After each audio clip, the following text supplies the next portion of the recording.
ಎಲ್ಲರಿಗೂ ನಮಸ್ಕಾರ. ಅಚೀವರ್ ಸಂಸ್ಥೆಯ ವಿಶೇಷ ಸಂಚಿಕೆಗೆ ಸ್ವಾಗತ. ಸ್ನೇಹಿತರೆ, ಪೊಲೀಸ್ ಕಾನ್ಸ್ಟೇಬಲ್ ಎಕ್ಸಾಮ್ಸಿಗೆ ನಾವು ತಯಾರಿ ನಡೆಸ್ತಾ ಇದ್ದೀವಿ. ಸೊ ನಾನೀಗ ಆಲ್ರೆಡಿ ಕರ್ನಾಟಕ ಹಿಸ್ಟ್ರಿಯ ಪ್ರೀವಿಯಸ್ ಇಯರ್ ಪೊಲೀಸ್ ಕ್ವಶನ್ಸನ್ನು ಸಾಲ್ವ್ ಮಾಡಿಸಿದ್ದೆ. ಸೊ ಅದೇ ರೀತಿ ಕಂಪ್ಯೂಟರ್ನಲ್ಲಿ ಕೇಳಲಾದಂತಹ ಪ್ರೀವಿಯಸ್ ಇಯರ್ ಕ್ವಶನ್ಸನ್ನು ಸಾಲ್ವ್ ಮಾಡಿಸಿದ್ವಿ. ಸೊ ಇವತ್ತಿನ ದಿನ ಎನ್ವಿರಾನ್ಮೆಂಟ್ಗೆ ಸಂಬಂಧಪಟ್ಟಂತೆ ಯಾವ ರೀತಿ ಪ್ರೀವಿಯಸ್ ಇಯರ್ ಪೊಲೀಸ್ ಎಕ್ಸಾಮ್ಸ್ನಲ್ಲಿ ಕ್ವಶನ್ಸನ್ನು ಕೇಳಿದ್ದಾರೆ ಅಂತ ಹೇಳ್ಬಿಟ್ಟು ನೋಡ್ತಾ ಹೋಗೋಣ. ಸೊ ಸ್ನೇಹಿತರೆ, ಇದ್ರ ಜೊತೆಗೆ ಯಾಕೆ ಇದೊಂದು ಸಾಲ್ವ್ ಮಾಡೋದು ಇಂಪಾರ್ಟೆಂಟ್ ಅಂತ ಅಂದರೆ, ಈಗ ಉದಾಹರಣೆಗೆ ನಿನ್ನೆ ಕಂಪ್ಯೂಟರ್ ನೋಡ್ತಾನೆ ನಾವು ನೋಡಿದ್ವಿ ಏನಂತಂದರೆ, ಈಗ ಹೆಲ್ಪ್ಲೈನ್ ನಂಬರ್ಗಳನ್ನು ತುಂಬ ಸರಿ ಕೇಳಿದಾನೆ.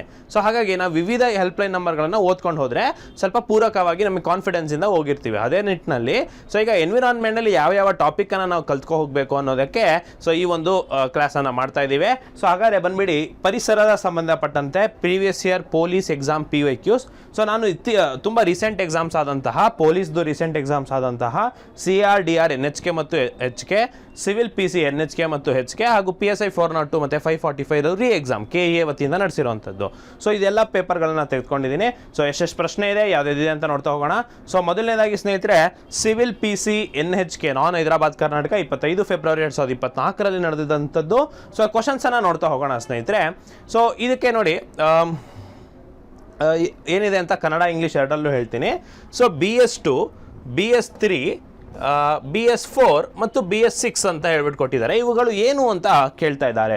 ಇದು ಹೊರಸೂಸುವಿಕೆಯ ಮಾನದಂಡಗಳ ಅಥವಾ ಸ್ವದೇಶಿ ಕ್ಷಿಪಣಿಗಳ, ಜಿಯೋಸಿಂಕ್ರನಸ್ ಉಪಗ್ರಹಗಳ ಅಥವಾ ಇವುಗಳಲ್ಲಿ ಯಾವುದು ಅಲ್ವಾ ಅಂತ ನಿಮಗೆ ಆಯ್ಕೆಗಳನ್ನು ಕೇಳ್ತಾ ಇದ್ದಾರೆ. So for same as in ಇಂಗ್ಲೀಷಲ್ಲಿ the BS2, 3, 4 and 6 are emission standards, indigenous missiles, geosynchronous satellites, none of these ಅಂತ ಕೇಳ್ತಾ ಇದ್ದಾರೆ. ಸೊ ಸ್ನೇಹಿತರೆ, ಇದೇನಾಗಿದೆ ಅಂತಂದರೆ ನೋಡಿ, ಎನ್ವಿರಾನ್ಮೆಂಟ್ ಅಂದ ತಕ್ಷಣ ಗೊತ್ತಾಗ್ಬಿಟ್ಟಿರುತ್ತೆ ನಿಮಗೆ. ಸೊ ಇದು ಬಂದುಬಿಟ್ಟು ಹೊರಸೂಸುವಿಕೆಯ ಮಾನದಂಡಗಳು, ಏನು ಎಮಿಷನ್ ಸ್ಟ್ಯಾಂಡರ್ಡ್ಸ್ ಅಂತ ಕರಿತೀವಿ. ಸಾಮಾನ್ಯವಾಗಿ ನೋಡಿರ್ತೀರ ಬಸ್ಗಳಲ್ಲೆಲ್ಲ BS4 ಅಂತ ಒಂದು ಭಾರತ್ ಸ್ಟೇಜ್ 4 ಅಂತ ಹೇಳ್ಬಿಟ್ಟು ಆ ಒಂದು ಎಮಿಷನ್ ಸ್ಟ್ಯಾಂಡರ್ಡನ್ನು ಕೊಟ್ಟಿರ್ತಾರೆ. ಈಗ ಬರುವಂಥ ನೂತನ ಕಾರ್ಗಳಲ್ಲಿ ಇದರಲ್ಲೆಲ್ಲ BS6 ಅಂತ ಬಂದಿರುತ್ತೆ. ಸೊ ಹಾಗಾದರೆ ಆ ಭಾರತ್ ಸ್ಟೇಜ್ ಅಂದರೆ ಏನು ಅಂತ, ಸೊ ನೋಡಿ, ಯಾವುದೇ ಒಂದು ಇಂಜಿನ್ ಮ್ಯಾನುಫ್ಯಾಕ್ಚರ್ ಆದ ತಕ್ಷಣ ಸೊ ಅದು ಎಷ್ಟು ಹೊರಸೂಸುತ್ತೆ ಅದನ್ನು ನಾವು ಆಲ್ರೆಡಿ ಎಸ್ಟಿಮೇಟ್ ಮಾಡ್ಬೋದು. ಸೊ ಹಾಗಾದರೆ ಯಾವುದನ್ನು ಪ್ರಮುಖವಾಗಿ ಅವರು ಮಾನದಂಡವನ್ನು ಕೊಟ್ಟಿದ್ದಾರೆ ಹೊರಸೂಸುವಿಕೆ, ಯಾವುದು ಹೊರಸೂಸುತ್ತೆ ಅಂತ ಹೇಳ್ಬಿಟ್ಟು ಅನ್ನೋದಾದರೆ, ಸೊ ಸಾಮಾನ್ಯವಾಗಿ ಸಲ್ಫರ್. ಸೊ ಸಲ್ಫರ್ಗಳನ್ನು ಎಷ್ಟು ಕ್ವಾಂಟಿಟಿ ಹೊರಗೆ ಬರ್ತಾ ಇದೆ ಅನ್ನೋದನ್ನು ಗಮನಿಸಿ ಈ ಸ್ಟೇಜ್ಗಳನ್ನು ಮಾಡಿರ್ತಾರೆ. ಸೊ ಇನ್ನು ಇತ್ತೀಚಿನ ಇದರಲ್ಲಿ ನಾವು ಸಲ್ಫರ್ ಡೈಆಕ್ಸೈಡ್, ನೈಟ್ರಸ್ ಡೈಆಕ್ಸೈಡ್ನ ಕೂಡ ಎಷ್ಟು ಹೊರಸೂಸುತ್ತೆ ಅನ್ನೋದನ್ನು ಕೂಡ ಮಾನದಂಡವನ್ನು ಮಾಡ್ಕೋಬೋದು. ಸೊ ಇತ್ತೀಚೆಗೆ ಮತ್ತು ಹಳೆಯ ಭಾರತ್ ಸ್ಟೇಜ್ ಗಾಡಿಗಳನ್ನು ಆಲ್ರೆಡಿ ನಿರ್ಬಂಧ ಮಾಡಿರ್ತಾರೆ. ಸೊ ಹಾಗಾಗಿ BS4, BS6 ಈ ಥರ ಅನ್ನೋದು ಗಾಡಿಗಳು ಅಥವಾ ಏನು ಎಮಿಷನ್ ಸ್ಟ್ಯಾಂಡರ್ಡ್ಗಳು ಅಂತ ಹೇಳಿಬಿಟ್ಟು ನಿಮಗೆ ಅರ್ಥ ಮಾಡ್ಕೊಳ್ಳಿ. ಸೊ ಮುಂದಿನ ಪ್ರಶ್ನೆಯನ್ನು ನೋಡ್ತಾ ಹೋಗೋಣ. ಇದು ಸಿವಿಲ್ PC HKಯಲ್ಲಿ ಕೇಳಿರೋದು. 3ರಿಂದ 4 ಪ್ರಶ್ನೆಯನ್ನು ಕೇಳಿದ್ದಾರೆ. ಸೊ ಒಂದೊಂದೇ ನೋಡ್ತಾ ಹೋಗೋಣ. So which of the following is not a biodiversity heritage site in Karnataka? So ಸ್ನೇಹಿತರೆ, ಕೆಳಗಿನಲ್ಲಿ ಯಾವುದು ಕರ್ನಾಟಕದ ಜೈವಿಕ ವೈವಿಧ್ಯತೆಯ ಪಾರಂಪರೆಯ ತಾಣವಲ್ಲ?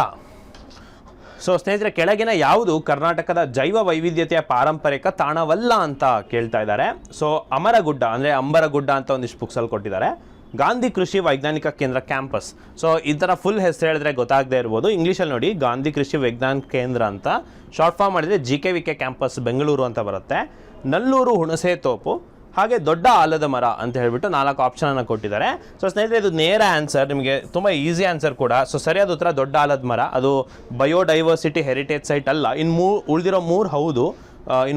ಹೌದು. ಇತ್ತೀಚೆಗೆ ಇದಕ್ಕೂ ಹೊಸದೇನೋ ಒಂದು ಅನೌನ್ಸ್ ಮಾಡಿದ್ದಾರೆ ಕರ್ನಾಟಕ ಸರ್ಕಾರ ಅಂತ ಕರೆಂಟ್ ಅಫೇರ್ಸ್ನಲ್ಲಿ ನಾವು ತಿಳ್ಕೊಂಡಿರ್ಬೋದು. ಸೊ ಹಾಗಾಗಿ ದಯವಿಟ್ಟು ಈ ರೀತಿಯಾದಂಥದ್ದು ನೋಡ್ಕೊಂಡು ಹೋಗಿ. ಯಾವುದಾದನ್ನು ಪ್ರಮುಖವಾಗಿ ನೋಡ್ಕೋಬೇಕು ನೀವು ಅಂತಂದರೆ, ಒಂದು ನ್ಯಾಷನಲ್ ಪಾರ್ಕ್, ಇಲ್ಲಿ ಬರೀತೀನಿ ನೋಡಿ, ನ್ಯಾಷನಲ್ ಪಾರ್ಕ್ಗಳನ್ನು ತಿಳ್ಕೊಂಡು ಹೋಗಬೇಕು. ರಾಷ್ಟ್ರೀಯ ಉದ್ಯಾನವನಗಳು ಎಲ್ಲ ರಾಜ್ಯದ್ದು ಕೂಡ.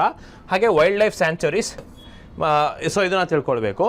ಇನ್ನು ಪ್ರಮುಖವಾಗಿ ಟೈಗರ್ ರಿಸರ್ವ್ಗಳು, ಹುಲಿ ಸಂರಕ್ಷಿತ ತಾಣಗಳು, ಎಲಿಫೆಂಟ್ ರಿಸರ್ವ್ಗಳು, ಎಲಿಫೆಂಟ್ ಕಾರಿಡಾರ್ಗಳು, ಸೊ ಇದನ್ನು ತಿಳ್ಕೊಳ್ಬೇಕು. ಸೊ ಅದ್ರ ಜೊತೆಗೆ ಬಯೋಡೈವರ್ಸಿಟಿ ಹಾಟ್ಸ್ಪಾಟ್ಗಳು, ಬಿಸಿ ತಾಣಗಳು ಅಂತ ಬರುತ್ತೆ, ಕೋಲ್ಡ್ ಸ್ಪಾಟ್ಗಳು, ಹಾಗೆ ಹೆರಿಟೇಜ್ ಸೈಟ್, ಪಾರಂಪರಿಕ ತಾಣಗಳು. ಸೊ ಇವನ್ನೆಲ್ಲವನ್ನು ಒಂದಿಷ್ಟು ಪಟ್ಟಿ ಮಾಡಿಕೊಂಡು ಅದನ್ನು ಒಂಚೂರು ಕಲ್ತ್ಕೊಂಡು ಹೋದ್ರಿ ಅಂತಂದರೆ ಸೊ ಎಕ್ಸಾಮ್ನಲ್ಲಿ ಇದ್ರ ಬಗ್ಗೆ ಕ್ವಶನ್ಸ್ ಬರೋ ಸಾಧ್ಯತೆ ಜಾಸ್ತಿ ಇರುತ್ತೆ ಅಂತ. ಸೊ ಮುಂದಿನ ಪ್ರಶ್ನೆಯನ್ನು ನೋಡೋಣ.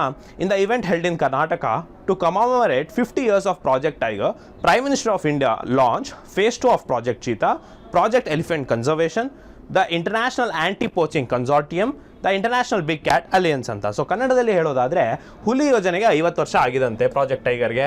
ಸೊ ಹಾಗಾದ್ರೆ ಸ್ಮರಣಾರ್ಥ ಕರ್ನಾಟಕದಲ್ಲಿ ನಡೆದಂಥ ಕಾರ್ಯಕ್ರಮದಲ್ಲಿ ಭಾರತದ ಪ್ರಧಾನಮಂತ್ರಿ ಅವರು ಯಾವುದಕ್ಕೆ ಚಾಲನೆ ನೀಡಿದ್ರು ಅಂತ ಹೇಳಿಬಿಟ್ಟು ಪ್ರಶ್ನೆ. ಸೊ ಇದು ಚಿರತೆ ಯೋಜನೆಯ 2ನೇ ಹಂತ ಆಗಿತ್ತಾ, ಆನೆ ಸಂರಕ್ಷಣಾ ಯೋಜನೆ ಆಗಿತ್ತಾ, ಅಂತಾರಾಷ್ಟ್ರೀಯ ಕಳ್ಳಬೇಟೆ ವಿರೋಧಿ ಒಕ್ಕೂಟ ಆಗಿತ್ತಾ, ಅಥವಾ ಅಂತಾರಾಷ್ಟ್ರೀಯ ಅತಿ ವೈಢೂರ್ಯ ಅಥವಾ ಬಿಗ್ ಕ್ಯಾಟ್ ಮೈತ್ರಿ ಆಗಿತ್ತಾ ಅಂತಂದರೆ, ಸೊ ನೋಡಿ ಹುಲಿ ಯೋಜನೆಗೆ ಅವರು ಬಂದು ಮಾತಾಡ್ತಾ ಇರೋವಂಥದ್ದು. ಸೊ ಹಾಗಾಗಿ ನೀವು ಏನು ತಿಳ್ಕೊಬೋದು ಅಂದರೆ correct answer IBCA international big cat alliance. ಮತ್ತು ಈ ಸರಿನೂ ಕೂಡ ಏನು ಈ ಎಕ್ಸಾಮ್ ನಡೀತಿದೆ, ಇತ್ತೀಚೆಗೆ ಬಂಡೀಪುರದಲ್ಲೇನೋ IBCA ಶೃಂಗ ಏನೋ ನಡೆದಿತ್ತು ಅಂತ ಹೇಳಿಬಿಟ್ಟು ಸಮ್ಮೇಳನ. ಸೊ ಅದೊಂದು ಸುದ್ದಿಯಲ್ಲಿದೆ. ಸೊ ಹಾಗಾಗಿ ಅದ್ರ ಬಗ್ಗೆ ಒಂದು ಸ್ವಲ್ಪ ನೋಡ್ಕೊಂಡು ಹೋಗಬೇಕು IBCA ಬಗ್ಗೆ ಮತ್ತು ಪ್ರಾಜೆಕ್ಟ್ ಟೈಗರ್ ಬಗ್ಗೆ ಅಂತ ತಿಳ್ಕೊಳ್ಳಿ. ಸೊ ಮುಂದಿನ ಪ್ರಶ್ನೆಯನ್ನು ನೋಡೋದಾದರೆ dash is the most abundant green house gas. ನೋಡಿ ಒಂದಿಷ್ಟು GK ಸಂಬಂಧಿತ ನಾವೇನು ಕ್ವಶನ್ಸನ್ನು ನೋಡ್ತಾ ಇದ್ದೀವಿ ಪರಿಸರದ ಮೇಲೆ, ಈ ಪೊಲ್ಯೂಷನ್ ಕ್ಲೈಮೇಟ್ ಚೇಂಜ್ ಸಂಬಂಧಿತ ಕ್ವಶನ್ಸ್ಗಳನ್ನು ಕೂಡ ಅತಿ ಹೆಚ್ಚು ನಾವು ಗಮನಿಸ್ತಾ ಇದ್ದೀವಿ. ಸೊ ಹಾಗಾಗಿ ಇದ್ರ ಬಗ್ಗೆ ಕೂಡ ನೀವು ನೋಡ್ಕೊಂಡು ಹೋಗಬೇಕಾಗತ್ತೆ. So dash is the most abundant green house gas, ಯಾವುದು ಅತಿ ಹೆಚ್ಚು ಇರುವಂತಹ ಹಸಿರುಮನೆ ಅನಿಲ ಯಾವುದು ಅಂತ ಹೇಳ್ಬಿಟ್ಟು. ಸೊ ಇಲ್ಲಿ ಕೊಟ್ಟಿರೋದೆಲ್ಲ ಹಸಿರುಮನೆ ಅನಿಲಾನೇ. ಕಾರ್ಬನ್ ಮೊನಾಕ್ಸೈಡ್ ಆಗಿರ್ಬೋದು, ಮೀಥೇನ್ ಆಗಿರ್ಬೋದು, ಕಾರ್ಬನ್ ಡೈಆಕ್ಸೈಡ್ ಆಗಿರ್ಬೋದು, ಇಂಗಾಲದ ಡೈಆಕ್ಸೈಡ್, ಅಥವಾ ನೀರಿನ ಆವಿ ಆಗಿರ್ಬೋದು, ಕೊಟ್ಟಿರೋದೆಲ್ಲ ಕೊಟ್ಟಿದ್ದಾರೆ. ಕ್ವಶನ್ ಏನಂದರೆ ಅತಿ ಹೇರಳವಾಗಿ ಸಿಗೋದಂಥದ್ದು ಅಥವಾ ದ ಮೋಸ್ಟ್ ಅಬಂಡೆಂಟ್ ಯಾವುದು ಅಂತ ಕೇಳಿದ್ರೆ, ಸೊ ಸರಿಯಾದ ಉತ್ತರ ಬಂದುಬಿಟ್ಟು ಗ್ರೀನ್ ಹೌಸ್ ಗ್ಯಾಸ್. ಸೊ ಇದನ್ನ ವಾಟರ್ ವೇಪರ್ ಆಗಿರುತ್ತೆ, ನೀರಿನ ಆವಿ ಅತಿ ಹೆಚ್ಚು ಹೇರಳವಾಗಿ ಕಂಡು ಬರುತ್ತೆ ಹಸಿರುಮನೆ ಅನಿಲ. ಸೊ ಹಸಿರುಮನೆ ಪರಿಣಾಮ ನಿಮಗೆ ಗೊತ್ತಿರುತ್ತೆ. ಸೊ ಏನು ಹಸಿರುಮನೆ ಪರಿಣಾಮ ಅಂದರೆ ನಮ್ಮ ತಾಪಮಾನವನ್ನು ಜಾಸ್ತಿ ಮಾಡುವಂತಹ ಕೆಲಸ ಅದು ಮಾಡುತ್ತೆ. ಅದು ಎಸ್ಕೇಪ್ ಆಗೋದಿಲ್ಲ. ಸೊ ಇನ್ಸ್ಟೆಡ್ ಮತ್ತೆ ಬೌನ್ಸ್ ಬ್ಯಾಕ್ ಮಾಡಿಬಿಟ್ಟು, ಇದನ್ನು ನಿಮಗೆ ಒಂದು ಒಳ್ಳೆ ಉದಾಹರಣೆ ಹೇಳಿದ್ರೆ, ಈ ವೆನಿಲಾ ಎಲ್ಲ ಬೆಳಿಬೇಕಾದ್ರೆ ಏನು ಮಾಡ್ತಾರೆ, ಹಸಿರು ಥರ ಕರ್ಟನ್ ಥರ ಇರೋವಂಥದ್ದನ್ನು ನೀವು ನೋಡಿರ್ತೀರ ಕೃಷಿಯರು. ಯಾಕೆ ಆ ರೀತಿ ಮಾಡ್ತಾರೆ ಅಂದರೆ, ಬರುವಂತಹ ಸನ್ಲೈಟ್ ಅಥವಾ ಏನಾದರೂ ಅದು ಎಸ್ಕೇಪ್ ಆಗಲ್ಲ. ಅದು ಇನ್ಸ್ಟೆಡ್ ಏನು ಮಾಡುತ್ತೆ, ಅಲ್ಲೇ ಬೌನ್ಸ್ ಬ್ಯಾಕ್ ಮಾಡಿ ಇನ್ನೂ ತಾಪಮಾನವನ್ನು ಚೆನ್ನಾಗಿ ಬೆಚ್ಚಗಿಟ್ಬಿಟ್ಟು ಸೊ ವೆನಿಲಾ ಬೆಳಿಲಿಕ್ಕೆ ಏನೋ ಪೂರಕವಾಗಿರುತ್ತೆ. ಅದೇ ರೀತಿ ಇದನ್ನೇ ಗ್ಲೋಬಲ್ ಮಟ್ಟದಲ್ಲಿ ನೀವು ಕೆಲವೊಂದು ಅನಿಲಗಳಿದ್ದಾವೆ, ಸೊ ಅಥವಾ ಗ್ಯಾಸ್ಗಳಿದ್ದಾವೆ, ಇವೆಲ್ಲ ಏನಾಗ್ತವೆ ಅಂತಂದರೆ ಎಸ್ಕೇಪ್ ಆಗದೆ ಮತ್ತೆ ಇಲ್ಲಿಗೆ ಹೊಡೆದ್ಬಿಟ್ಟು ಇನ್ನೂ ಏನೋ ತಾಪಮಾನನ ಜಾಸ್ತಿ ಮಾಡಲಿಕ್ಕೆ ಆಗುತ್ತೆ. ಇದು ಒಳ್ಳೆಯದಲ್ಲ ಗ್ರೀನ್ ಹೌಸ್ ಗ್ಯಾಸ್ಗಳು. ಸೊ ಯಾವ್ದ್ಯಾವುದು ಅಂತ ತಿಳ್ಕೊಂಡಿರ್ಬೇಕಾಗತ್ತೆ. ವಾಟರ್ ವೇಪರ್ ಅತಿ ಹೇರಳವಾಗಿರುವಂಥದ್ದು. ಇನ್ನು CRDRನಲ್ಲಿ 6 ಪ್ರಶ್ನೆ ಕೇಳಿದ್ದಾರೆ, ನೋಡೋಣ ಯಾವ್ದ್ಯಾವ್ದಂತ. ಸೊ ಈ ಕ್ವಶನ್ ತುಂಬ ಅದ್ಭುತವಾಗಿದೆ ಸ್ನೇಹಿತರೆ. ಸೊ ಇದು ಓದೋರಿಗೆ ಕೂಡ ಏನಾಗುತ್ತೆ, ಸ್ವಲ್ಪ ಕನ್ಫ್ಯೂಷನ್ ಆಗುತ್ತೆ. ಸೊ ಹಾಗಾದರೆ ಇದಕ್ಕೆ ಸರಿಯಾದ ಉತ್ತರ ನೋಡ್ತಾ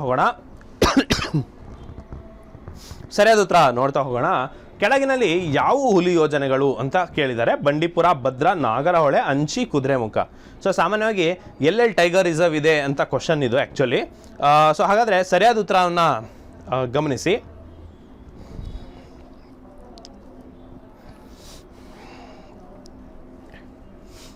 ಸೊ ಇದಕ್ಕೆ ಸ್ನೇಹಿತರೆ, ಇದಕ್ಕೆ ಸರಿಯಾದ ಉತ್ತರ ಬಂದುಬಿಟ್ಟು ಆಪ್ಷನ್ ಡಿ ಆಗಿರುತ್ತೆ. ಅಂದರೆ ಕುದುರೆಮುಖ 1ರಲ್ಲಿ ಇಲ್ಲ ಸ್ನೇಹಿತರೆ. ಅದನ್ನು ಹೊರತುಪಡಿಸಿ ಬಂಡೀಪುರ, ಭದ್ರಾ, ನಾಗರಹೊಳೆ, ಅಂಚಿಯಲ್ಲಿ ನಾವು ಪ್ರಾಜೆಕ್ಟ್ ಟೈಗರ್ಗಳನ್ನು ನೋಡ್ತಾ ಇರ್ಬೋದು ಅಂತ ಹೇಳ್ಬಿಟ್ಟು. ಸೊ ಆಪ್ಷನ್ ಡಿ ಇದಕ್ಕೆ ಸರಿಯಾದ ಉತ್ತರ ಆಗಿರುತ್ತೆ. ಸೊ ಈ ಥರ ಕ್ವಶನ್ಸ್ಗಳನ್ನು ನೀವು ಎಕ್ಸ್ಪೆಕ್ಟ್ ಮಾಡ್ಬೋದು.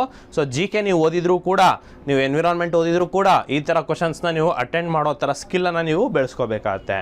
ಇನ್ನು which of the following is not a green house gas ಅಂತ ಕೇಳಿದ್ದಾರೆ. ಕೆಳಗಿನಲ್ಲಿ ಯಾವುದು ಗ್ರೀನ್ ಹೌಸ್ ಅನಿಲ, ಹಸಿರುಮನೆ ಅನಿಲ ಅಲ್ಲ ಅಂತ ಕೇಳಿರೋವಂಥದ್ದು. ಸೊ ಇಂಗಾಲದ dioxide, methane, nitrous oxide, sulphur dioxide. ನಾನು ನಿಮಗೆ ಆಲ್ರೆಡಿ ತೋರಿಸಿದ ಆಪ್ಷನಲ್ಲಿ ಇವು 3 ಕೂಡ ಏನಾಗಿತ್ತು, ಮೆನ್ಷನ್ ಆಗಿತ್ತು. ಸೊ 3 ಹಸಿರುಮನೆ ಅನಿಲ ಅಂತ ನಿಮಗೆ ಗೊತ್ತು. ಸೊ ಹಾಗಾಗಿ ಸರಿಯಾದ ಉತ್ತರ ಬಂದುಬಿಟ್ಟು ಸಲ್ಫರ್ ಡೈಆಕ್ಸೈಡ್ ಆಗಿರುತ್ತೆ. ಸೊ ಇನ್ನು ಮುಂದಿನ ಪ್ರಶ್ನೆ ನೋಡೋದಾದರೆ, the phenomenon of increase in the concentration of some substances pesticides, that is pesticides, as we go up the food chain across trophic levels is called. ಇದು ಒಳ್ಳೆ ರೀತಿಯ ಟ್ರಾನ್ಸ್ಲೇಷನ್ ಆಗಿಲ್ಲ, ಬಟ್ ಸ್ಟಿಲ್ ಓದ್ತೀನಿ. ಕೆಲವು ಪದಾರ್ಥಗಳ ಸಾಂದ್ರತೆಯು ಹೆಚ್ಚಳದ ವಿದ್ಯಮಾನ, ಉದಾಹರಣೆಗೆ ಕೀಟನಾಶಕಗಳು, ಪರಿಸರ ವ್ಯವಸ್ಥೆಯ ಟ್ರಾಫಿಕ್ ಮಟ್ಟದಲ್ಲಿ ನಾವು ಆಹಾರ ಸರಪಳಿಯ ಮೇಲೆ ಹೋದಂತೆ ಈ ವಿದ್ಯಮಾನವನ್ನು ಏನೆಂದು ಕರೀತಾರೆ ಅಂತ ಹೇಳ್ಬಿಟ್ಟು ಕ್ವಶನ್. ಸೊ ಸ್ನೇಹಿತರೆ, ಇದು ಯಾವ್ದ್ರ ಬಗ್ಗೆ ಮಾತಾಡ್ತಾ ಇದೆ ಅಂತಂದರೆ, ನೋಡಿ ಎನ್ವಿರಾನ್ಮೆಂಟ್ನಲ್ಲಿ ನಾವು ಒಂದು ಟಾಪಿಕ್ ಓದ್ತೀವಿ. ಆ ಟಾಪಿಕಲ್ಲಿ ಏನು ಅಂತಂದರೆ, ಈಗ ನೋಡಿ ಒಂದು ಆಹಾರ ಸರಪಳಿಯಲ್ಲಿ ಅಥವಾ ಫುಡ್ ಚೈನ್ನಲ್ಲಿ ಒಂದು ಪೌಷ್ಟಿಕ ಮಟ್ಟದಿಂದ ಇನ್ನೊಂದು ಪೌಷ್ಟಿಕ ಮಟ್ಟಕ್ಕೆ ಹೋದಾಗ, ಒಂದು ಟ್ರಾಫಿಕ್ ಲೆವೆಲಿಂದ ಇನ್ನೊಂದು ಟ್ರಾಫಿಕ್ ಲೆವೆಲಿಗೆ ಹೋದಾಗ ಏನಾಗ್ತದೆ ಅಂದರೆ, ಅದು ಹೋಗ್ತಾ ಅದರ ಸಾಂದ್ರತೆ ಕಂಡು ಬರುತ್ತೆ. ಉದಾಹರಣೆಗೆ ನೀವು DDTಯನ್ನು ನೀವು ಉದಾಹರಣೆ ಇದನ್ನೇ ಕೊಟ್ಟಿದ್ದಾರೆ ಟೆಕ್ಸ್ಟ್ ಬುಕ್ಗಳಲ್ಲಿ. ಸೊ DDT ನೀವು ನೋಡಿ, ನಾವು ಬಳಸೋವಂಥದ್ದು ನಾವು ಕೃಷಿಯಲ್ಲಿ ಬಳಸ್ತೀವಿ DDT ಪೌಡರನ್ನು. ಆದರೆ ಇತ್ತೀಚಿನ ತಾಯಿಯ ಎದೆ ಹಾಲಿನಲ್ಲಿ ಕೂಡ DDT ಅಂಶ ಕಂಡು ಬಂದಿರೋವಂಥದ್ದು ನಮಗೇನು ಹೇಳುತ್ತೆ ಅಂತಂದರೆ, ಈ ಥರ ಪ್ರತಿಯೊಂದು ಪೌಷ್ಟಿಕ ಮಟ್ಟದಲ್ಲೂ ಅದರ ಸಾಂದ್ರತೆ ಅಂತ ಕಾಣ್ತಾ ಇದೆ ನಮಗೆ. ಉದಾಹರಣೆಗೆ ಕೀಟನಾಶಕಗಳು ಅಂತಲೇ ಕೊಟ್ಟಿದ್ದಾರೆ ಇದರಲ್ಲಿ. ಸೊ ಹಾಗಾದರೆ ಆ ಥರ ಒಂದು ಆಗುವಂಥದ್ದು ಕೆಲಸಕ್ಕೆ ಏನಂತ ಕರೀತಾರೆ ಅಂತಂದರೆ ಅದನ್ನು ಬಯೋಮ್ಯಾಗ್ನಿಫಿಕೇಷನ್ ಅಂತ ಕರೀತಾರೆ, ಅಂದರೆ ಜೈವಿಕ ವರ್ಧನೆ ಅಂತ ಕರೀತಾರೆ. ಸೊ ಇದು ತುಂಬ ಬೇಸಿಕ್ ಟರ್ಮಿನಾಲಜಿ, ಈಸಿ ಇತ್ತು, ಆನ್ಸರ್ ಮಾಡ್ಬೋದಾಗಿತ್ತು. ಮತ್ತು ಇನ್ನೊಂದು ಹೆಂಗೆ ಗೊತ್ತಾ, ಎಕ್ಸಾಮ್ನಲ್ಲಿ ಈ ರೀತಿಯಾದಂಥ ಕ್ವಶನ್ಸ್ನ ನೋಡಿದಾಗ ನಿಮಗೆ ಭಯ ಮಾಡ್ಕೋಬಾರ್ದು, ಯಾಕಂದರೆ ಕ್ವಶನ್ ಸೈಜ್ ದೊಡ್ಡ ಇದ್ದಷ್ಟು ಆನ್ಸರ್ ತುಂಬ ಈಸಿ ಇರುತ್ತೆ ಅನ್ನೋದು ನೀವು ತಲೆಯಲ್ಲಿ ತಗೊಳ್ಳಿ. ಸೊ ಓಝೋನ್ ಬಗ್ಗೆ ಕೇಳಿದ್ದಾರೆ. So ozone is a molecule found by 3 atoms of oxygen. Ozone ಒಂದು ಅಣು 3 ಆಮ್ಲಜನಕ ಪರಮಾಣುಗಳಿಂದ ಮಾಡಲ್ಪಟ್ಟಿದೆ ಅಂತ. ಸೊ ನೋಡಿ, ಹೌದು, ಕರೆಕ್ಟು. ನೋಡಿ, ಆಕ್ಸಿಜನ್ ಅಂದರೆ O2 ಅಂತ ಬರಿತೀವಿ, ಓಝೋನ್ ಅಂದರೆ O3 ಅಂತ ಬರ್ತೀವಿ. ಅವನು ಕೂಡ ಬರೆದ್ಬಿಟ್ಟವನು ಇದರಲ್ಲಿ. ಸೊ ಸರಿ ಇದೆ, ಆಯಿತಾ. ಇನ್ನು ಆಮ್ಲಜನಕದಂತೆ ಓಝೋನ್ ಎಲ್ಲ ಏರೋಬಿಕ್ ಪ್ರಾಣಿಗಳಿಗೆ ಅವಶ್ಯಕ. Like oxygen, ozone is essential for all aerobic forms of life. ಇದು ರಾಂಗ್ ಇದೆ ಸ್ನೇಹಿತರೆ. ಯಾಕಂತಂದರೆ ನೋಡಿ, ಓಝೋನು ಪದರದಲ್ಲಿದ್ದರೆ ಅದು ನಮಗೆ ಪ್ರೊಟೆಕ್ಟ್ ಮಾಡುತ್ತೆ, ಅದೇ ಅದು ಪರಿಸರದ ಒಳಗಿದ್ರೆ ಅದು ನಮಗೆ ಪೊಲ್ಯೂಟೆಂಟ್, ಮಲಿನಕಾರಕ ಆಗಿರುತ್ತೆ. ಸೊ ಹಾಗಾಗಿ ಇದು ಎಲ್ಲ ಪ್ರಾಣಿಗಳಿಗೆ ಅವಶ್ಯಕ ಅನ್ನೋದು is not a suitable statement, ಹಾಗಾಗಿ ಅದು ರಾಂಗ್ ಇದೆ. ನೆಕ್ಸ್ಟು, ಓಝೋನ್ ಸೂರ್ಯನ ನೇರಳಾತೀತ ವಿಕಿರಣ ಭೂಮಿಯ ಮೇಲ್ಮೈಯನ್ನು ರಕ್ಷಿಸುತ್ತೆ. ಇದು ಕರೆಕ್ಟು. ನೋಡಿ, ಓಝೋನ್ ಎಂಥ ಪದರ ಅಂದರೆ ನೋಡಿ ಸ್ನೇಹಿತರೆ, ಒಂದು ಸೂರ್ಯನಿಂದ ಬರುವಂತಹ UV ರೈಸನ್ನು ಭೂಮಿ ಒಳಗಡೆ ಬರದೇ ಇರೋ ಥರ, ನಮ್ಮ ಭೂಮಿ ಒಳಗಡೆ ಇರೋ ಆಕ್ಸಿಜನನ್ನು ಭೂಮಿ ಹೊರಗಡೆ ಹೋಗಿರೋ ಥರ ಸೊ ನಮ್ಮನ್ನು ಕಾಪಾಡ್ತಾ ಇರೋವಂಥದ್ದು ಅದು ಓಝೋನ್ ಆಗಿದೆ. ಸೊ ಇದು ಕರೆಕ್ಟ್ ಇದೆ, 3ನೇ ಸ್ಟೇಟ್ಮೆಂಟ್. ಸೊ 1 ಮತ್ತು 3 ಸರಿಯಾಗಿದೆ.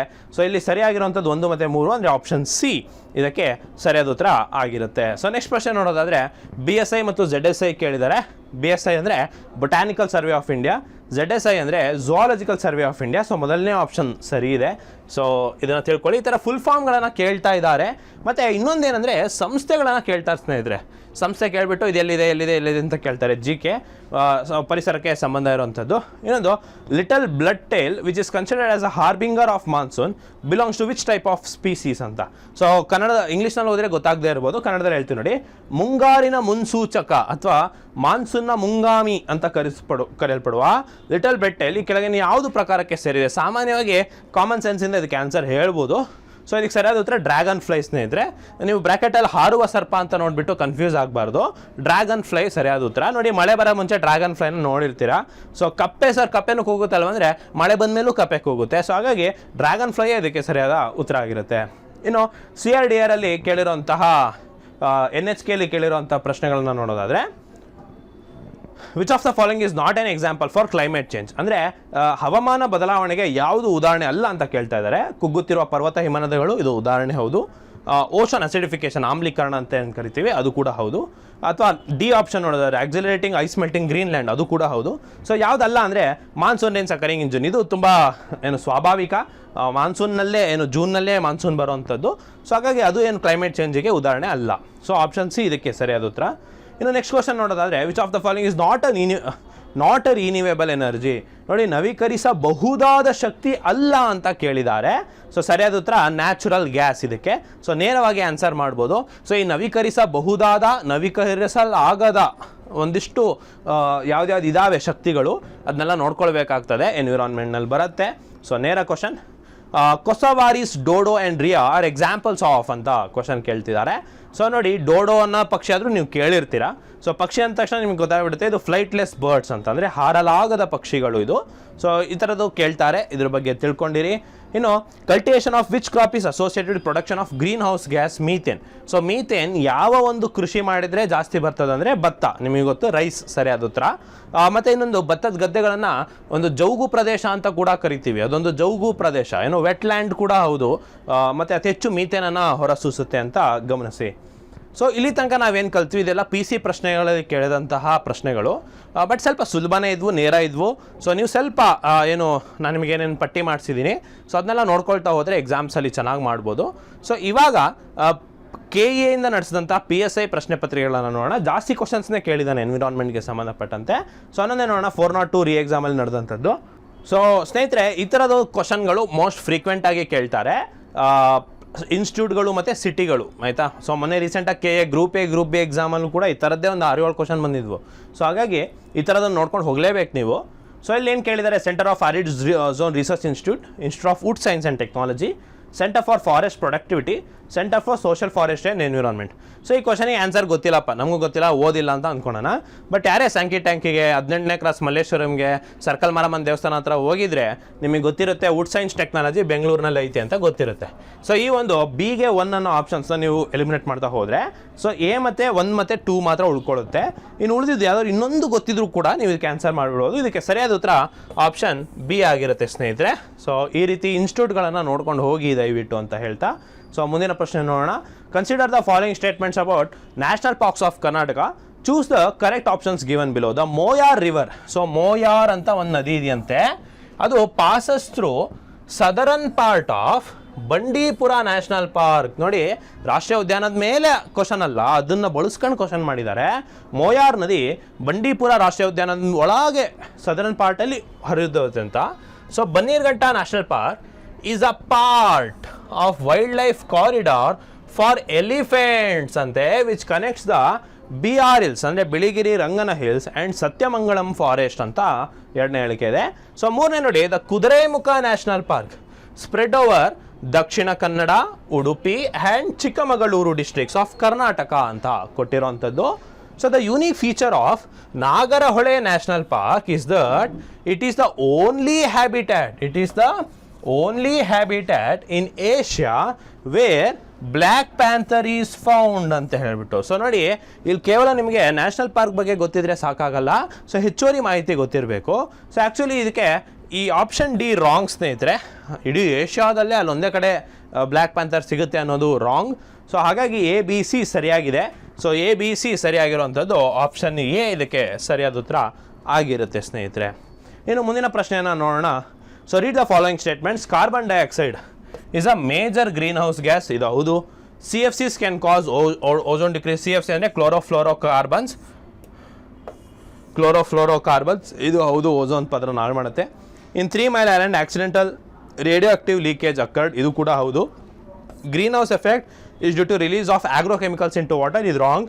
ಇದರಿಂದ ಆಗೋದು ಆಗ್ರೋಕೆಮಿಕಲ್ಸ್ ನೀರಿಗೆ ಬರೋದ್ರಿಂದ ಯೂಟ್ರಿಫಿಕೇಷನ್ ಆಗುತ್ತೆ ಲೇಕ್ಗಳು, ಬಟ್ ಇಲ್ಲಿ ಗ್ರೀನ್ ಹೌಸ್ ಎಫೆಕ್ಟ್ ಅದರಿಂದ ಆಗಲ್ಲ. ಸೊ ಅಗೇನ್ ABC ಸರಿ ಇದೆ. ಸೊ ಆಪ್ಷನ್ ಎ ಇದಕ್ಕೆ ಸರಿಯಾದ ಉತ್ತರ.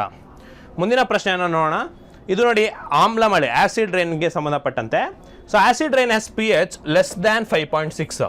ಇಲ್ಲಿ ನಿಮಗೆ ಗೊತ್ತು pH ಸ್ಕೇಲ್ ಅಂತ ಒಂದಿದೆ, ಆ್ಯಸಿಡ್ ಮತ್ತು ಬೇಸ್ಗೆ ಹೇಳ್ತೀವಿ. ವಾಟರ್ನ pH 7 ಇರುತ್ತೆ. ಸೊ 7ಕ್ಕಿಂತ ಜಾಸ್ತಿ ಇದ್ದರೆ ಅದನ್ನು ಬೇಸ್ ಅಂತೀವಿ, 7ಕ್ಕಿಂತ ಕಮ್ಮಿ ಇದ್ದರೆ ಅದನ್ನು ಆ್ಯಸಿಡ್ ಅಂತೀವಿ. ಇವರೇನು ಹೇಳ್ತಾ ಇದ್ದಾರೆ ಅಂದರೆ ಆ್ಯಸಿಡ್ ರೈನು 5.6 pH ಇರುತ್ತೆ ಅಂತ ಹೇಳ್ತಿದ್ದಾರೆ, ಅದಕ್ಕಿಂತ ಕಮ್ಮಿ ಇರುತ್ತೆ ಅಂತ ಹೇಳ್ತಿದ್ದಾರೆ. ಆ್ಯಸಿಡ್ ರೈನ್ ಕನ್ಸಿಸ್ಟ್ ಆಫ್ ಅಂದರೆ ಆಮ್ಲ ಮಳೆ ನೈಟ್ರಿಕ್ ಆ್ಯಸಿಡ್ ಮತ್ತು ಸಲ್ಫ್ಯೂರಿಕ್ ಆ್ಯಸಿಡ್ ಅದರಲ್ಲಿ ಇರುತ್ತೆ ಅಂತ ಹೇಳ್ತಿದ್ದಾರೆ. ಸೊ ಇದು ಕೂಡ ಸರಿಯಾದ ಉತ್ತರ ಸ್ನೇಹಿತರೆ. ಸೊ ಎರಡೂ ಹೇಳಿಕೆ ಸರಿ ಇದೆ ಮತ್ತು ಅದಕ್ಕೆ ಸರಿಯಾದ ವಿವರಣೆ ಕೂಡ ಹೌದು. ಸೊ ಅದಕ್ಕೆ ಫಸ್ಟ್ ಆಪ್ಷನ್ ಇದಕ್ಕೆ ಸರಿಯಾದಾಗಿರುತ್ತೆ. ಇನ್ನು ಮುಂದಿನ ಪ್ರಶ್ನೆ ನೋಡೋದಾದರೆ, to remove particulate matter from the exhaust in the thermal power plant in order to reduce pollution which of the following can be used ಅಂತ ಹೇಳ್ಬಿಟ್ಟು. ಅಂದರೆ ಒಂದು ಥರ್ಮಲ್ ಪವರ್ ಪ್ಲಾಂಟ್ನಲ್ಲಿ ಏನು ಕಲ್ಲಿದ್ದಲನ್ನು ಬಳಸ್ತಾರೆ, ಹಾರು ಬೂದಿ ಅಂತ ಬರುತ್ತೆ. ಸೊ ಅದನ್ನು ತಡೀಲಿಕ್ಕೋಸ್ಕರ, ಪೊಲ್ಯೂಷನ್ ಕಮ್ಮಿ ಮಾಡಲಿಕ್ಕೋಸ್ಕರ ಏನನ್ನು ಬಳಸ್ಬೋದು ಅಂತಂದರೆ ಎಲೆಕ್ಟ್ರೋಸ್ಟ್ಯಾಟಿಕ್ ಪ್ರೆಸಿಪಿಟೇಟರನ್ನು ಬಳಸ್ಬೋದು. ಇದಕ್ಕೆ ಸರಿಯಾದ ಉತ್ತರ ಅದೇ. ಸೊ ಸ್ನೇಹಿತರೆ, ಇನ್ನೊಂದು ಕ್ವಶನ್ ನಾವು ನೋಡ್ಬೋದು. Which of the following statements are correct with reference to 10th Karnataka bird festival held in 2024. ಇದು ಕರೆಂಟ್ ಅಫೇರ್ಸ್ ಕ್ವಶನ್. ಸರ್ ಇದು ಯಾಕೆ ಸರ್ ಎನ್ವಿರಾನ್ಮೆಂಟಿಗೆ ಹಾಕ್ಕೊಂಡಿದ್ದೀರಾ ಅಂದರೆ, ಇಲ್ಲಿ ನೋಡಿ ಬರ್ಡ್ ಫೆಸ್ಟಿವಲ್ ಬಗ್ಗೆ ಮಾತಾಡ್ತಾ ಇದ್ದಾರೆ. ಸೊ ಹಾಗಾಗಿ ಇದು ಎನ್ವಿರಾನ್ಮೆಂಟ್ಗೆ ಸಂಬಂಧಿಸಿದೆ. So Karnataka forest department, Jungle Lodge and Resort along with Karnataka Eco Tourism Development Board hosted this event. It was organized along with the Krishna River in Bagalakot. Indian roller, Karnataka state bird, was the mascot of this event. It was decided to create separate cell for conducting research on birds ಅಂತ ಹೇಳ್ಬಿಟ್ಟು. ಇದಕ್ಕೆ ಸ್ನೇಹಿತರೆ ಸರಿಯಾದ ಉತ್ತರ ಬಂದ್ಬಿಟ್ಟು option AB. C ಮತ್ತು D wrong ಆಗಿದೆ. ನಮ್ಮ ನೀಲಕಂಠ ಬಂದ್ಬಿಟ್ಟು ರಾಜ್ಯ ಪಕ್ಷಿ ಆಗಿರುತ್ತೆ ಮತ್ತು ಅದು ಮಾಸ್ಕಾಟ್ ಕೂಡ ಆಗಿರಲಿಲ್ಲ. ಇನ್ನೊಂದು ಸಪ್ರೇಟ್ ಸೆಲ್ಲೇನ ಮಾಡಬೇಕಂತಲ್ಲ ಏನಿಲ್ಲ. ಸೊ A ಮತ್ತು B ಇದಕ್ಕೆ ಸರಿಯಾದ ಉತ್ತರ ಆಗಿದೆ. ಸೊ ಮುಂದಿನ ಪ್ರಶ್ನೆಯನ್ನು ನೋಡೋಣ. Sumitra Kumar Haldar is the chairman of CWMA. Expand CWMA. Again ಇದು ಕರೆಂಟ್ ಅಫೇರ್ಸ್ ಕ್ವಶನ್ ಮತ್ತು ಅಪಾಯಿಂಟ್ಮೆಂಟ್ಸ್ನ ಕ್ವಶನ್, ಬಟ್ ಇಲ್ಲಿ CWMA ಇರೋದ್ರಿಂದ ನಾನು ನಿಮಗೆ ಈ ಕ್ವಶನ್ ತೊಗೊಂಡಿದ್ದೀನಿ. So Cauvery water management authority ಈ ರೀತಿ ಕ್ವಶನ್ಸ್ಗಳನ್ನು ಕೇಳ್ತಾರೆ. ಸೊ ಇದ್ರ ಬಗ್ಗೆ ತಿಳ್ಕೊಂಡಿರಿ. ಇನ್ನು ಮುಂದಿನ ಪ್ರಶ್ನೆ ನೋಡೋದಾದ್ರೆ, consider the following areas regarding the guidelines on green credit programme. ನೋಡಿ, ಇದು ಎನ್ವಿರಾನ್ಮೆಂಟ್ಗೆ ಸಂಬಂಧಪಟ್ಟಿದೆ, GCP. So of government of India. So afforestation, ಏನು ಅರಣ್ಯೀಕರಣ ಅಂತ ಕರಿತೇವಲ್ಲ, water conservation, stemming water pollution, waste management, mangrove conservation. Which of the above areas are eligible to receive green credits? So green credits ಕೊಡುವಂತಹದ್ದು ಯಾವ್ದು ಅಂತ ಹೇಳಿಬಿಟ್ಟು, so ಇದಕ್ಕೆ ಸರಿಯಾದ ಉತ್ತರ ಬಂದುಬಿಟ್ಟು ಆಪ್ಷನ್ ಡಿ ಆಗಿರುತ್ತೆ ಸ್ನೇಹಿತರೆ. ಬಿ, ಸಿ, ಡಿ ಮತ್ತು E. Water conservation, stemming water pollution, waste management ಮತ್ತು ಮ್ಯಾಂಗ್ರೂವ್ ಕನ್ಸರ್ವೇಷನ್ ಇದೆ. ಅರಣ್ಯೀಕರಣ ಇದರಲ್ಲಿ ಇಲ್ಲ ಗ್ರೀನ್ ಕ್ರೆಡಿಟ್ ಪ್ರೋಗ್ರಾಮಲ್ಲಿ ಅಂತ ಹೇಳ್ಬಿಟ್ಟು, ಇದ್ರೂ ಕೂಡ ಅದು ಗ್ರೀನ್ ಕ್ರೆಡಿಟ್ ಏನೋ ಇಲ್ಲ ಅಂತ ಹೇಳ್ಬಿಟ್ಟು ಇದೆ. ಇನ್ನು ನೆಕ್ಸ್ಟು ಪ್ಲಾಸ್ಟಿಕ್ ಮಿಟಿಗೇಷನ್ಗೆ ಸಂಬಂಧಪಟ್ಟಂತೆ, again current affairs question but still environment question. Global plastics treaty involving at least 175 UN member nation convened in 2024 ಅಂತ ಹೇಳ್ತಾ ಇದ್ದಾರೆ. ಸೊ ಇನ್ನೊಂದು, the goal is to finalise the legal document at the end of 2028. India in 2022 brought into effect the Plastic Waste Management Amendment Rules. These rules ban 29 categories of single-use plastic ಅಂತ. So ಯಾರಿಗೆ ಅರ್ಥ ಆಗಲಿಲ್ಲ ಇನ್ನೊಮ್ಮೆ ಕನ್ನಡದಲ್ಲಿ ಹೇಳ್ತೀನಿ ಕೇಳಿಸ್ಕೊಳ್ಳಿ. So ಏನು ಹೇಳ್ತಾ ಇದೆ ಅಂದರೆ, ಗ್ಲೋಬಲ್ ಪ್ಲಾಸ್ಟಿಕ್ ಟ್ರೀಟಿ ಅಂತ ನಡೆದಿದೆ. 175 UN ದೇಶಗಳು ಅದಕ್ಕೆ ಸಹಿ ಮಾಡಿದೆ 2024ರಲ್ಲಿ. ಹಾಗೆಯೇ ಅವ್ರೇನು ಮಾಡಿದ್ದಾರೆ, 2028ರೊಳಗೆ ಇದನ್ನು ಲೀಗಲೈಸ್ ಮಾಡಿ ಅಂತ ಹೇಳ್ತಾ ಇದ್ದಾರೆ. ಭಾರತ 2022ಕ್ಕೆ ಪ್ಲಾಸ್ಟಿಕ್ ವೇಸ್ಟ್ ಮ್ಯಾನೇಜ್ಮೆಂಟ್ ತಿದ್ದುಪಡಿ ರೂಲ್ಸ್ ನಿಯಮಗಳನ್ನು ತಗೋಬರ್ತು. ಸೊ ಅದ್ರ ಪ್ರಕಾರ 29 ಸಿಂಗಲ್ ಯೂಸ್ ಪ್ಲಾಸ್ಟಿಕ್, ಒಮ್ಮೆಲೆ ಬಳಕೆಗೆ ಮಾಡುವಂಥ ಪ್ಲಾಸ್ಟಿಕ್ಗಳನ್ನು ಬ್ಯಾನ್ ಮಾಡ್ತು ಅಂತ ಹೇಳ್ತಿದೆ. ಸೊ ಹಾಗಾದರೆ ಇದಕ್ಕೆ ಸರಿಯಾದ ಉತ್ತರ ಬಂದುಬಿಟ್ಟು ಆಪ್ಷನ್ ಬಿ ಆಗಿರುತ್ತೆ ಸ್ನೇಹಿತರೆ. ಎ ಮತ್ತು ಸಿ ಸರಿಯಾದ ಉತ್ತರ ಆಗಿದೆ. ಎ ಮತ್ತು ಸಿ ಇದಕ್ಕೆ ಸರಿಯಾದಾಗಿದೆ. ಸೊ ಆಪ್ಷನ್ ಬಿ ಇದನ್ನು ನೋಡ್ಕೊಳ್ಳಿ. ಸೊ ಇದಾಗಿತ್ತು 402 PSI ಎಕ್ಸಾಮ್ನ ಪ್ರೀವಿಯಸ್ ಇಯರ್ ಕ್ವಶನ್ಸ್. ಸೊ ಅದೇ ರೀತಿ PSI 545 ಕ್ವಶನ್ಸ್ನ ನೋಡಿಬಿಟ್ರೆ ಮುಗ್ದೋಗಿತ್ತು. ಸೊ ಹಾಗಾದರೆ ನೋಡ್ತಾ ಹೋಗೋಣ. ಸೊ COP 28 ಶೃಂಗಸಭೆ ಎಲ್ಲಿ ಜರುಗಿತ್ತು ಅಂತ ಕ್ವಶನ್ ಇದೆ. So answer Dubai. So COP 28 ಎಲ್ಲಿ ನಡೀತು, COP 29 ಎಲ್ಲಿ ನಡೀತು, ಬಾಕು ಅಜರ್ಬೈಜಾನ್, COP 30 ಎಲ್ಲಿ ನಡೀತು, COP 31 ಎಲ್ಲಿ ನಡೆಯುತ್ತೆ, 32 ಎಲ್ಲಿ ನಡೀತು. ಸೊ ಈ ಥರ ಕ್ವಶನ್ಸ್ನ ಕೇಳ್ತಾರೆ. ಸೊ COP ಶೃಂಗಸಭೆ ಬಗ್ಗೆ ಓದ್ಕೊಂಡು ಹೋಗಿ. ದುಬೈ ಸರಿಯಾದ ಉತ್ತರ. ಇದು ಕರ್ನಾಟಕ ಅರಣ್ಯ ಇಲಾಖೆ ಭಾರತ ವನ್ಯಜೀವಿ ಟ್ರಸ್ಟ್ ಸಹಯೋಗದೊಂದಿಗೆ ಅರಣ್ಯ ಮತ್ತು ವನ್ಯಜೀವಿಗಳಿಗೆ ಸಂಬಂಧಿಸಿದ ಅಪರಾಧವನ್ನು ಗಮನಿಸಲು ಜಾರಿಗೆ ತಂದ ವ್ಯವಸ್ಥೆ ಯಾವುದು ಅಂತ ಇದೆ. ಸೊ ಇದಕ್ಕೆ ಸರಿಯಾದ ಉತ್ತರ ಈಗಲ್ ಸರಿಯಾದ ಉತ್ತರ. ಹಾಕ್ ಅನ್ನೋದು ಅದರ ಸಿಸ್ಟಮ್ ಹೆಸರು. ಸೊ ಹಾಗಾಗಿ ಈಗಲ್ ಸರಿಯಾದ ಉತ್ತರ. ಇನ್ನು ಬೋನಾಳ್ ಪಕ್ಷಿಧಾಮ ಯಾವ ಜಿಲ್ಲೆಯಲ್ಲಿದೆ ಅಂದರೆ ಯಾದಗಿರಿಯಲ್ಲಿದೆ. ಸೊ ಇಲ್ಲಿ ಪಕ್ಷಿಧಾಮ ಕೇಳಿರೋದ್ರಿಂದ ಎಲ್ಲ ಪಕ್ಷಿಧಾಮನೂ ನೋಡ್ಕೊಂಡು ಹೋಗಿ. ಹಾಗೆ ಸುಸ್ಥಿರ ಏನು ಅಭಿವೃದ್ಧಿ ಇದೆ, ಸಸ್ಟೈನಬಲ್ ಡೆವಲಪ್ಮೆಂಟ್ ಗೋಲ್ಸ್, ಅದರಲ್ಲಿ ಕುಡಿಯೋ ನೀರು ಮತ್ತು ಶೌಚ ವ್ಯವಸ್ಥೆಯನ್ನು ಕಲ್ಪಿಸುವಂಥದ್ದು ಗುರಿ ಯಾವುದು ಅಂದರೆ ಅದು 6ನೇ ಗುರಿ.